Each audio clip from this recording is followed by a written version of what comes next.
morning! Welcome to another May Day. And today is Monday. Ano na tayo ngayon, guys? October 12. And ano na? 10:47 na umaga. And yun nga. Actually, kanina pa ako gising. Siguro mga around 7 something. Pero tinry ko matulog ulit kasi inaantok pa ako. So, nag-open ako ng wifi. Nag-message sa akin yung dati kong hindi kasama sa trabaho eh. Liaison officer siya dun sa isang developer nung nasa Pag-ibig Fund pa ako sa housing sector. Kasi nag-apply ako sa company nila. And then, sinabi niya sa akin na tinatawagan daw ako ng boss niya. Ang problema ko kasi dito, guys, wala akong signal dito sa loob ng bahay. As in, wala talaga. Alam ko, napakita ko na yan sa inyo. Wala talaga. As in, alam kung makikita niyo yan. Ayan o, wala talaga. Wala talaga siyang signal, as in zero talaga. Pag nandito ka sa loob ng bahay, hindi ka makareceive ng text tsaka ng tawag. So, sinabi ko na yun kay Melo na nag-apply ako sa kanila na i-message niya muna ako bago ako tawagan para yung phone ko, ilalabas ko siya dun sa terrace kasi doon may signal. So, yun, tinawagan nila ako last week. I think that was last Thursday. Last week. Tinawagan nila ako. And, in-interview ako ng boss niya. Tapos, after nun, sinabi sa akin na bibigyan ako ng feedback this week. Kaya lang, ang nangyari, nung Friday pala, tinatawagan na nila ako na supposedly, today, Monday, nagsistart na ako sa kanila. Kaya lang, since wala akong single dito, wala akong na-receive na text or tawag. So, buti na lang, mabait yung manager nila. Tinawagan ako today. And, yun yung sinabi sa akin na hired na daw ako. So, yun yung good news, guys. Hired na ako. Meron na akong work after July, August, September. Almost 4 months. Almost 4 months. So, thank God, meron na akong work. Ang problema ko, na-hired ako. Pero ang problema ko, magsistay kami sa staff house. And uuwi na lang kami pag Saturday. Meron naman akong tutulugan doon. Nireserva na ako ni Melody. Ang kailangan ko ng foam, kailangan ko ng electric fan, which is dapat provided yan ng company. Pero alam naman natin dito sa Pilipinas talaga na ang mga kumpanya ay laging kulang-kulang magbigay sa pangangailangan ng mga empleyado.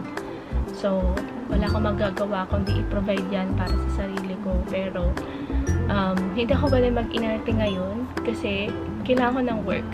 So, ngayon, ang advice sa akin ng manager is ngayon na lang ako pumunta para hindi na ako mamroblema bukas. Which is tama naman. So, ngayon, maglilista na ako ng mga kailangan para hindi na ako mamroblema. Pero, kailangan kong mamili ng mga kailangan ko, guys. Today. Kasi today, para mamaya, babiyahin na ako. And kailangan ko magpasama kay Kuya kasi hindi ko kaya mag-isa. Hindi ko kaya magbitbit ng foam at saka ng electric fan at the same time. I think I'm gonna be using my luggage kasi medyo marami akong dadali. And maglilista ako ng mga kailangan ko para mamaya, pag namili ako, alam ko na kung anong kailangan ko. So, yeah. I'll be back with you guys. Bye!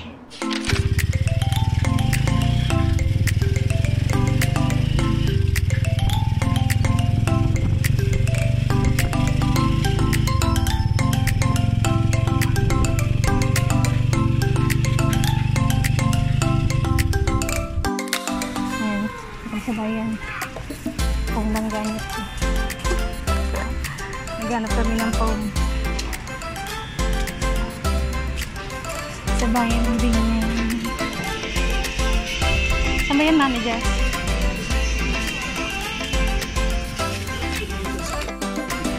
Yan, nakabili na kami ng electric fan dito. Ang pangalan na stone mo.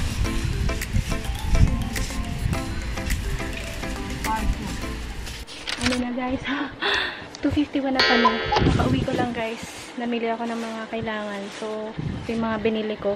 Bumili ako ng kutsyon. Bumili ako ng maliit na electric fan. Hindi ko na yun na-vlog kasi nagmamadali kami. Ito yung binili ko ng mga medyo magagamit ko. So, ito, bumili ako ng face mask. Yan, tinamihan ko na. Wala ako nabiling isang box kasi ito na lang yung natirang tinda ni ate. So, yan yung binili ko. Bumili ako ng extension. Ayan. Bumili ako ng mga pagkain, guys. Bili ako ng mga yan, cup noodle. Pang tawid gutom ba? Lemon square, yan, toast, yan. Bili din ako ng dalawang wafer. Yan. Yan. So, alas 4, alas ako. May nirent na akong sasakyan. And, kailangan ko na mag-impake guys. So, see you in a bit. 3:42 na guys. Andito na kami sa sasakyan. Grabe. Ang hirap pag madalian lahat. Sama ko si Mami Jess. Tapos, kotse ito ng kapitbahay namin. Nirent ko lang. Para ano. Hindi na ako mag-commute papunta doon. Kasi ang dami namin bit-bit. Naantay lang namin sila.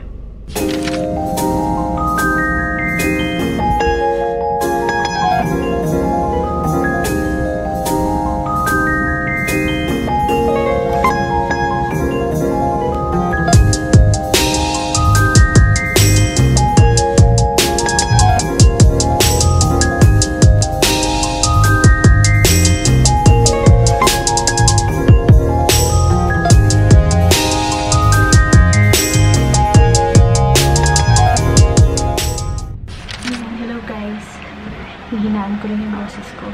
Nandito na ako. Kung saan kami mag-stay in. Ano na, 8:06 ng gabi. And ito yung itsura niya. Papakita ko sa inyo. Nandito ako sa taas ng double deck. Hindi ko kayo matutur sa pagbahay isa kasi hindi nila alam na nag-vlog ako or anything. And ayoko din ma-invade yung privacy ng mga taong kasama ko dito. So dito sa kwarto na to, tatlo kami. Yung isang kilala ko si Melody sa baba ng double deck na to kasi dito ako sa taas. So, ito yung binili ko kanina na kutsyon. Tapos yun yung binili ko kanina na electric fan. Tapos, dun sa kabilang kama, dyan naman si Miss Jillian. Yun yung maleta ko. Yun yung maleta ni Melody. So, nasa second floor ako. Unit house doon. Not so much. Ganyan lang siya. Kanina konti lang yung nakain ko dinner kasi namamahay ako.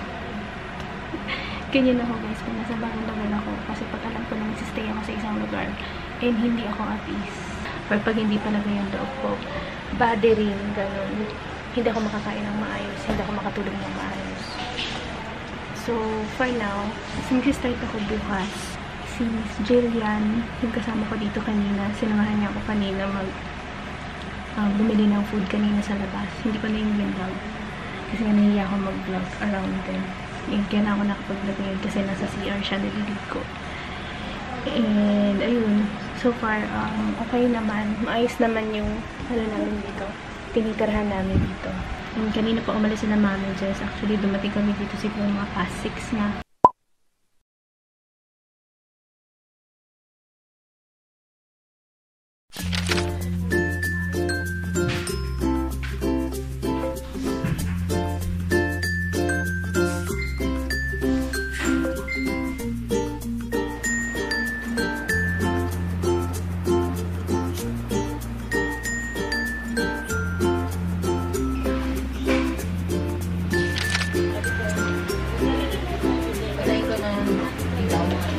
Sige lang.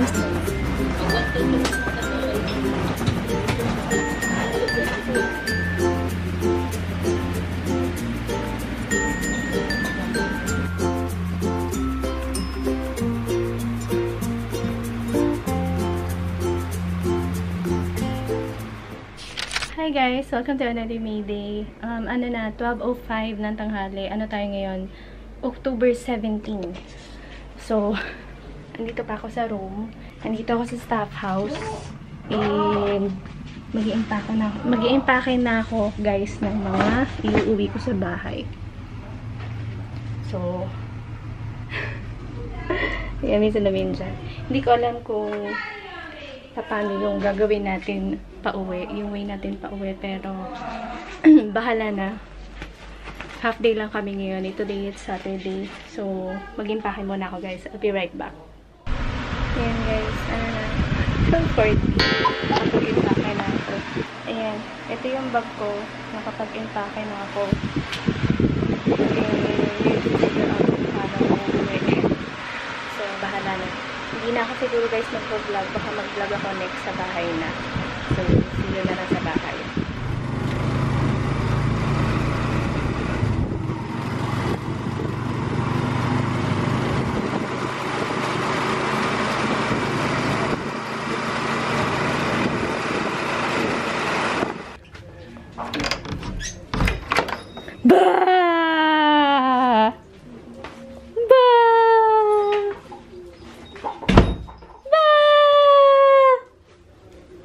Ano? Ha? Asa si Kali? Nya! Nya! Nya! Nag-aaway pa rin ba sila ni Colby? Ha? Nag-aaway pa rin sila ni Colby? Ah! Hi! Hi! Natalan na nga. Ayaw tumali ko. Ayaw tumalan na. Tumalan na.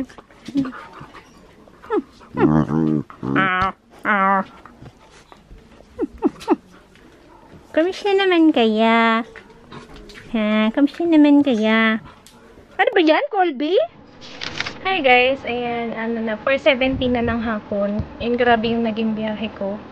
Parang lumalabas na 4 hours yung naging biyahe ko. So, from Noveleta to Binyan, 4 hours yung nabiyahe ko. Grabe, mas malayo pa siya sa Makati. Samantalang sa Makati, kayang-kaya ko ng 45 minutes or 1 hour. Pero kung sobrang traffic, 1.5 hour. Siguro next weekend, i-figure out ko kung paano yung way ko pa uwi. Like, from Noveleta, tapos magmamakati ako, and then from Makati to Binyan. Baka mas maging madali yung biyahe ko. Ang dami kong naging sakay, guys. And finigure out ko lang talaga kung paano ako makakauwi. But anyway, total nandito na ako sa bahay and I'm about to edit this video. Hindi ko alam kung i-air ko to this Sunday sa October 18, which is tomorrow. Kasi tomorrow may lakad kami ni Erica. Pag sinipag akong i-edit to tonight, edi i-air natin siya bukas. So, ayan. Kasi sa staff house, dun nga sa... Hindi ko siya masyadong pinakita sa inyo guys kasi hindi alam ng mga tao doon na nag-vlog ako. Well, walang wifi doon sa office lang and hindi pa stable yung wifi, nawawala-wala siya. Yun, take ko na lang din tong opportunity na to guys kasi gusto kong magpasalamat ng una kay God kasi binigyan niya na ako ng bagong work. Sobrang answered prayer talaga siya. And though complicated man yung working place ko ngayon, nagpapasalamat pa rin ako kasi binigyan niya ako ng trabaho. And sobrang importante ito sa akin yun, lalo na syempre nawalan tayo ng trabaho and kailangan natin makatulong dito sa bahay. And gusto kong magpasalamat din at the same time kasi money na ang channel natin guys. At last, actually na-money na ako before, na-monetize na ako before nung nag 100 subscribers ako way back 2018. Kaya lang since nagbago ng transparency YouTube, nagkaroon tayo ng, binawi niya yung monetization ko. So, medyo naging masaklap talaga sa akin yung nangyari na yun. But, kasi itong channel na to guys, ginawa ko lang talaga to for memory keeps. And, hindi ko siya ginawa para lang talaga din kumita. And, yun. Sobrang nagpapasalamat ako sa mga tao na nagsuporta sa akin para ma-monetize.